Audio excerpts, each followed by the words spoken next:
Yes students, good morning all of you. Students, in the last lecture we have done the structure of proteins. So students, यहाँ पर हमने basically proteins, structure of proteins are classified into two parts on the basis of the molecular shape. Molecular की shape के basis पे यहाँ पे हमने proteins के structure को classify करा है. So let us see. Number one is fibrous protein and number two is globular protein. So students, आप अपने पास आपकी नोटबुक होनी सॉरी बेसिकली एनसीईआरटी बुक होनी चाहिए. एनसीईआरटी बुक के साथ साथ आप मेरी जो मैं बोल रहा हूँ उसको ध्यान से देखेंगे, ठीक है ना, क्योंकि ये थियोरेटिकल चैप्टर है. थियोरेटिकल चैप्टर को आपको समझना होगा, बेसिकली बुक के साथ साथ पढ़ना होगा. अगर आप बुक के साथ नहीं पढ़ेंगे, बुक को रीडिंग नहीं लेंगे तो डेफिनेटली आपको दिक्कत आएगी, ठीक है. तो एनसीईआरटी से गो थ्रू होए वर्ड टू वर्ड, तभी आपको इस चैप्टर में क्लैरिटी आएगी. So let us start. Types of protein on the basis of the molecular shape. So number one is fibrous protein. So students, यहाँ पर जो fibrous proteins होते हैं, fibrous proteins में polypeptide chains होती हैं. polypeptide chains जो है वो एक दूसरे के पैरेलल रन करती हैं. मतलब कि fibrous protein की अगर हम बात करें, fibrous protein ये पैरेलल रन होती है इस तरीके से, ठीक है ना, एक दूसरे से पैरेलल में रन होती हैं. और इनके बीच में जो बॉन्डिंग होती है, हाइड्रोजन बॉन्डिंग बनेगी इनके बीच में, या फिर सल्फाइड बॉन्डिंग बनेगी, डाइसल्फाइड या फिर हाइड्रोजन बॉन्डिंग, ठीक है ना. देखिए मैं रीड कर रहा हूँ. When the polypeptide chain run parallel and are held together by hydrogen and other disulphide bond, then fibre like structure is form. तो फाइबर लाइक स्ट्रक्चर बनेगा, ठीक है ना. Such proteins are generally insoluble in water. इसमें बात याद रखना है, ये कैसे होते हैं, इनसॉल्युबल होते हैं वाटर में, ठीक है ना. फर्स्ट वन कि ये पैरेलल रन करते हैं पॉलीपेप्टाइड चेन, फाइब्रस प्रोटीन मतलब फाइबर लाइक स्ट्रक्चर बनाते हैं, और ये इनसॉल्युबल होते हैं. लास्ट वन इज इसके एग्जांपल्स, ठीक है ना. ये कहाँ कहाँ पे हमको मिलते हैं, कहाँ पर ये हमको हमारी बॉडी के अंदर या कहाँ पे प्रेजेंट होते हैं उसको देखना है. Some examples are keratin. Keratin present in hair wool silk, ठीक है ना. हेयर के अंदर मिलेंगे हमारे. आप शैम्पूज़ में देखना केराटिन वहाँ पर भी मिलता है, क्योंकि केराटिन एक प्रोटीन है जो हमारे हेयर्स के लिए बहुत अच्छा होता है, हमारे हेयर की स्मूथनेस के लिए, हमारे हेयर के स्ट्रेंथ के लिए बहुत अच्छा होता है, ठीक है ना. Myosin is a protein which is present in are muscle. Myosin हमारी बॉडी में मसल्स में मिलता है, ठीक है. ये भी एक फाइब्रस प्रोटीन है. नेक्स्ट एग्जाम्पल आता है ग्लोबुलर प्रोटीन. ग्लोबुलर प्रोटीन्स में क्या होता है बेसिकली, ग्लोबुलर प्रोटीन में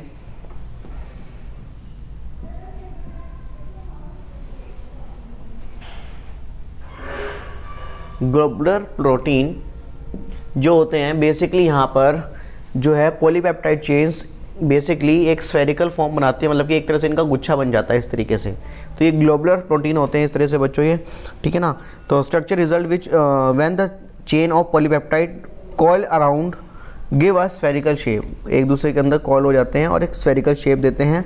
दे are usually soluble in water. वो इनसोल्यूबल थे और ये कैसे होते हैं, सोल्यूबल होते हैं वाटर के अंदर, सोल्यूबल इन वाटर, ठीक है ना. इसके एग्जाम्पल हो गए जैसे कि insulin, albumin are the example of the globular protein. Is it clear. तो आपसे एग्जाम में डिफरेंस भी पूछा जाता है कि फाइब्रस और ग्लोबुलर के बीच में डिफरेंस लिखिए. अब यहाँ पर बेसिकली बच्चों जो इनका स्ट्रक्चर है प्रोटीन्स का, उसको हमने बेसिकली स्टेप बाय स्टेप हमने उसको एक्सप्लेन करा है, ठीक है. ये दो तरीके के हमारे स्ट्रक्चर होते हैं मॉलिक्यूलर शेप की बेसिस पे. अब यहाँ पर उनके स्ट्रक्चर बनता कैसे है उसको हमने स्टेप बाय स्टेप एक्सप्लेन करा है. 4 स्टेप में हमने एक्सप्लेन करा है primary, secondary, tertiary and quaternary structure of protein, ठीक है ना. तो सबसे पहले हम बात करते हैं primary structure of protein. Primary structure of protein में हमको क्या बताता है, प्राइमरी स्ट्रक्चर हमको ये बताता है कि जो पॉलीपेप्टाइड चेन्स होती हैं उनके अंदर जो अमीनो एसिड्स होते हैं वो बेसिकली उनका एक पर्टिकुलर सीक्वेंस होता है, स्पेसिफिक सीक्वेंस होता है.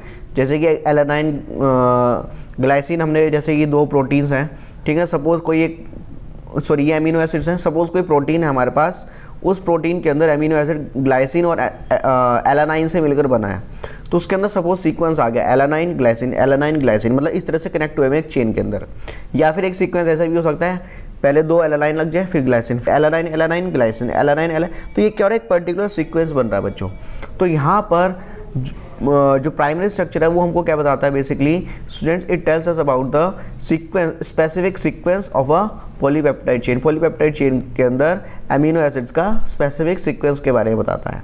नेक्स्ट वन इज बच्चों secondary structure of protein. Protein का जो सेकेंडरी स्ट्रक्चर है उसके बारे में एक्सप्लेन करता है। Secondary structure of protein refers to the shape in which the long polypeptide chain exist. मतलब कि बेसिकली शेप के बारे में बताता है। इज इट क्लियर कि हमारी जो पॉलीपेप्टाइड चेन है उनकी शेप कैसी होगी। यहाँ पर हमने शेप जो है वो दो बताई है, एक अल्फा हेलिक्स और दूसरा है बीटा प्लेटेड शीट। ठीक है, alpha helix and beta pleated sheet होती हैं। तो यहाँ पर बेसिकली बच्चों ये दो स्ट्रक्चर होते हैं, alpha helix and the beta pleated sheets. इनके अंदर क्या होता है, अल्फा हेलिक्स के अंदर बेसिकली पॉलीपेप्टाइड चेन जो है हेलिक्स फॉर्म में इस तरह से होता है। आपके सामने यहाँ पर दिख भी जाएगा। इसके अंदर राइट हैंड स्क्रू रूल, जो स्क्रू को जैसे हम घुमाते हैं कुछ उसी तरीके से हम पॉलीपेप्टाइड चेन को घुमाएंगे। और उसके अंदर क्या होता है, एक रिंग के अमीनो एसिड्स का जो है कार्बोनाइल ग्रुप दूसरे रिंग के एमीन ग्रुप के साथ हाइड्रोजन बॉन्डिंग बनाएगा और इस तरीके से यहाँ पर, जिसकी वजह से ये हेलिक्स स्ट्रक्चर जो है वो स्टेबल रहता है, वो ओपन नहीं होता। इनके अंदर हाइड्रोजन बॉन्डिंग बनती है। मैं इसमें आपको रीड करके बताता हूँ अल्फा हेलिक्स के बारे में। अल्फा हेलिक्स स्ट्रक्चर कैसे बनता है।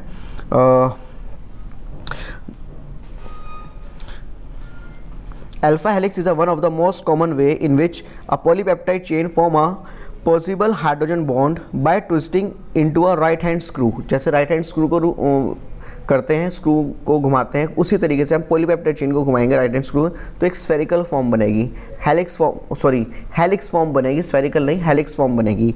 अब उसके अंदर हेलिक्स फॉर्म के अंदर क्या होता है बच्चों,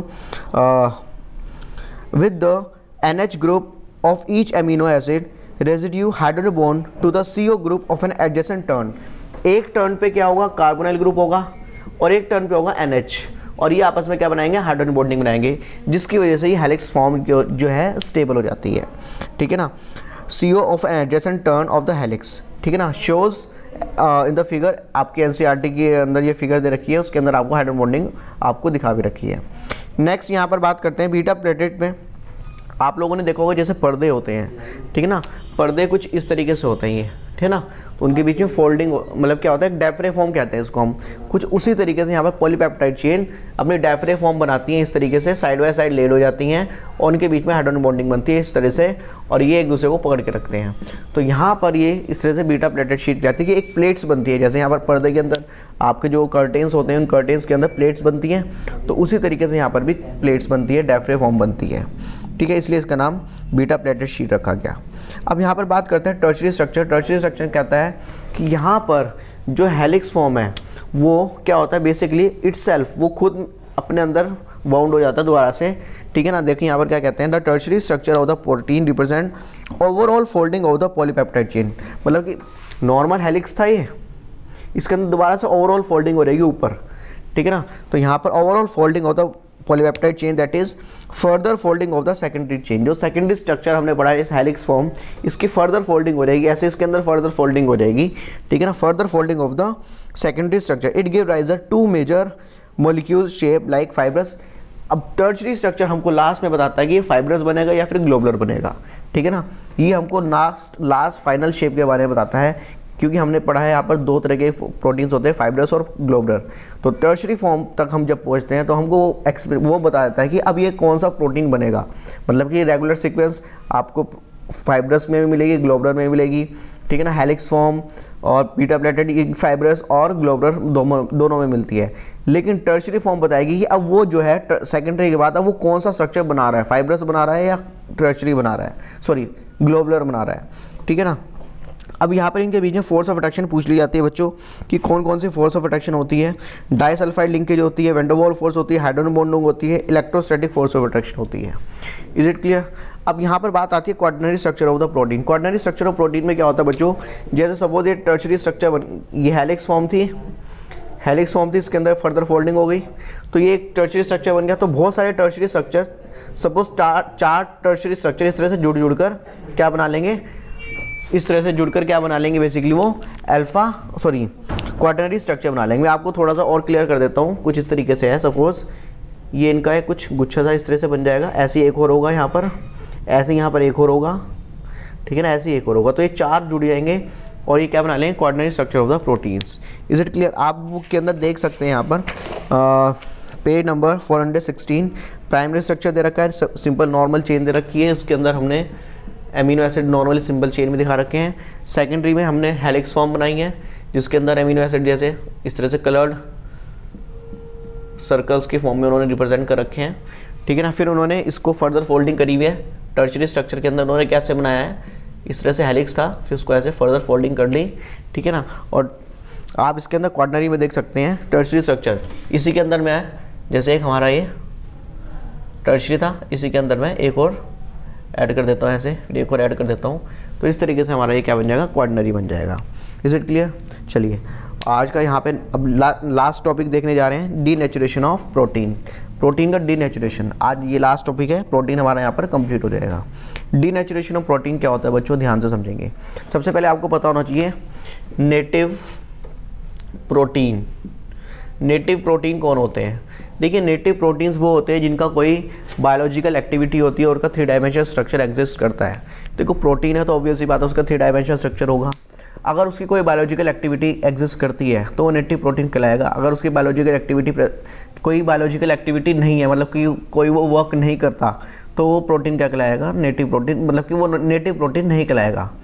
अगर वो उसकी कोई बायोलॉजिकल एक्टिविटी है तो वो नेटिव प्रोटीन कहलाएगा। Is it clear? अब यहाँ पर बात करते हैं नेटिव प्रोटीन के अंदर कि जो नेटिव प्रोटीन है बेसिकली, अब अगर इनके अंदर हम कोई चेंज लेके आए, अगर प्रोटीन अपनी नेटिव फॉर्म में है और उसके अंदर हम कोई चेंज लेके आए जैसे कि फिजिकल चेंज या फिर केमिकल चेंज, तो क्या होगा? फिजिकल चेंज जैसे कि टेम्परेचर में चेंज कर देंगे, केमिकल जैसे कि पीएच में चेंज कर देंगे। तो बेसिकली क्या होता है, उसके अंदर जो हाइड्रोजन बॉन्ड्स होते हैं, जो प्रोटीन्स के अंदर हाइड्रोजन बॉन्ड होते हैं, वो बेसिकली क्या होता है, डिस्टर्ब हो जाते हैं, ब्रेक डाउन हो जाता है, जिसकी वजह से जो ग्लोबुलर प्रोटीन है वो अनकॉइल हो जाता है। जो ग्लोबुलर प्रोटीन है वो क्या हो जाता है बच्चों, basically globular get unfold and helix get uncoiled. Helix बिल्कुल सीधा हो जाएगा, ग्लोबुलर मतलब कि गुच्छा बना होता है तो वो खुल जाएंगे गुच्छे, ठीक है ना। तो इस तरीके से यहाँ पर प्रोटीन जो है अपनी बायोलॉजिकल एक्टिविटी लूज कर देता है, और इस पूरे फिनोमेना को हम क्या कहते हैं, डीनेचुरेशन ऑफ प्रोटीन। तो मैं आपके सामने रीड कर रहा हूँ, ध्यान से देखेंगे बच्चों। पेज नंबर 416 पे इसकी डेफिनेशन दी है। तो सबसे पहले हम नेटिव प्रोटीन देखते हैं क्या होता है। The protein found in the biological system with a unique 3 dimension structure and a biological activity, एक पर्टिकुलर स्ट्रक्चर और बायोलॉजिकल एक्टिविटी की फॉर्म में मिलता है, और उसको हम क्या कहते हैं, native protein. Is called native protein. अब यहाँ से डीनेचुरेशन ऑफ प्रोटीन की डेफिनेशन स्टार्ट होती है। The protein in the native form is subjected to physical change like change in temperature और chemical change like change in pH, ठीक है ना। The hydrogen bond are disturb, hydrogen bond वहाँ पे disturb हो जाएंगे। Due to this globular unfold, helix get uncoiled and protein lose its biological activity. Protein अपनी biological activity lose कर देगा। This is called denaturation of protein, और इसको क्या कहते हैं बेसिकली बच्चों, डीनेचुरेशन ऑफ प्रोटीन। अब देखिए यहाँ पर बच्चों ड्यूरिंग डीनेचुरेशन, अब जब भी हम प्रोटीन को डीनेचुरेशन करेंगे तो देखो वहाँ पे टर्शरी स्ट्रक्चर होगा, प्राइमरी होगा, सेकेंडरी होगा। अगर टर्शरी स्ट्रक्चर है तो क्योंकि वो खुलेगा तो सेकेंडरी भी बन सकता है, प्राइमरी भी बन सकता है। अगर वो सपोज सेकेंडरी है तो प्राइमरी बनेगा। अगर वो प्राइमरी स्ट्रक्चर है उसके अंदर हम कोई फिजिकल चेन या फिर केमिकल चेन ला रहे हैं तो उसके अंदर कोई चेन नहीं रहेगा, वो इंटैक्ट रहेगा, वैसा का वैसे ही रहेगा, ठीक है ना। अब एक एग्जांपल ले लेते हैं, कोगुलेशन ऑफ एग वाइट। आप लोग देखते होंगे एग के अंदर जो ट्रांसपेरेंट लिक्विड होता है, अगर हम एग को बॉयल करें तो वो ट्रांसपेरेंट लिक्विड वाइट कलर में कन्वर्ट हो जाता है। तो एग के अंदर प्रोटीन होता है, उस एग वाइट के अंदर क्या होता है, प्रोटीन होता है। तो बेसिकली जब हम उसको बॉयल करते हैं तो बेसिकली डीनेचुरेशन हो जाता है उसके प्रोटीन्स का, और वो वाइट कलर में कन्वर्ट हो जाता है, वाइट और थोड़ा हार्ड हो जाता है, तो उसकी बायोलॉजिकल एक्टिविटी बदल गई, ठीक है ना।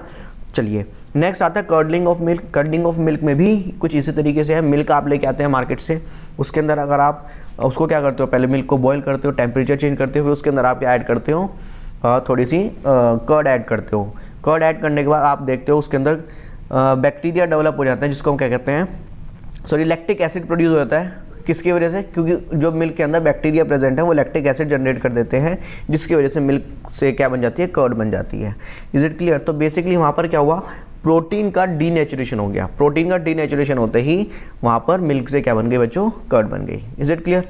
तो यहाँ पर इस तरीके से हमने क्या करा, डीनेचुरेशन ऑफ प्रोटीन करा। ये आपको एग्जाम्पल बच्चों लर्न करने हैं। सो आई होप आप लोगों को प्रोटीन क्लियर हो गया होगा। सो आज के लिए हम इतना करेंगे बच्चों। Okay, thank you all of you.